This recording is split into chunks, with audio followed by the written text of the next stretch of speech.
முந்தின நாள் night daily kitchen சீக்கிரமாக வைண்ட் அப் பண்ணி டேயை முடிக்கலான்னு பார்ப்பேன். அதுக்கு டின்னர் சீக்கிரமாக ஃபினிஷ் பண்ணணும். என்னோட டின்னர் இப்போல்லாம் மேக்ஸிமம் டைம் சீக்கிரமாக ஒரு 7 மணி, ரொம்பனா 8 மணிக்குள்ளே முடிச்சிருவேன். பசங்களை கூப்பிடுவேன், ஹஸ்பண்டை கூப்பிடுவேன், அவங்க பசிச்சாதான் வருவாங்க. சரின்னு எல்லா டின்னர் டேபிளில் வச்சுட்டு என்னோட வாக் போயிடுவேன். டெய்லி பார்த்தீங்கன்னா ஒரு 10 நிமிஷம் இருந்தாலும் சரி, எனக்கு அந்த குயிக் வாக் போகிறது ரொம்ப பிடிக்கும். ஸோ காலையில் எனக்கு ஒரு பனிஷ்மெண்ட்டுன்னு சொல்லலாம். ஏன்னா நான் மார்னிங் பர்சனே கிடையாது. காலையில் எந்திரிக்கிறது வந்து டெய்லி எனக்கு ஒரு ப்ராஜெக்ட், பெரிய மிஷன், மகா மிஷன்.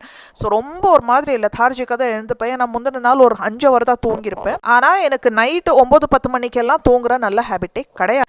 எனக்கு டெய்லி ஷார்ப் 5 மணிக்கு எந்திரிச்சாதான் கரெக்டாக இருக்கும் பசங்களுக்கு எல்லாம் ரெடி பண்ணி ஸ்கூலுக்கு அனுப்புறதுக்கு. ஸோ மார்னிங்ஸ் ரொம்ப என்ஜாய் பண்ணுவேன். பியூட்டிஃபுல்லாக இருக்கும், அவ்வளோ ஃப்ரெஷ்ஷாக இருக்கும். ஆனால் அந்த தூக்க கண்ணத்தில் நம்ம எவ்வளோ தான் என்ஜாய் பண்ண முடியும்? இந்த ரீல்ஸில், வீடியோ ஷார்ட்ஸ்லாம் பார்க்கும்போது போறாமையாக இருக்கும். My beautiful day, energetic day, productive day, அப்படியெல்லாம் எனக்கும் என்ஜாய் பண்ணணும்னு ஆசை. But what to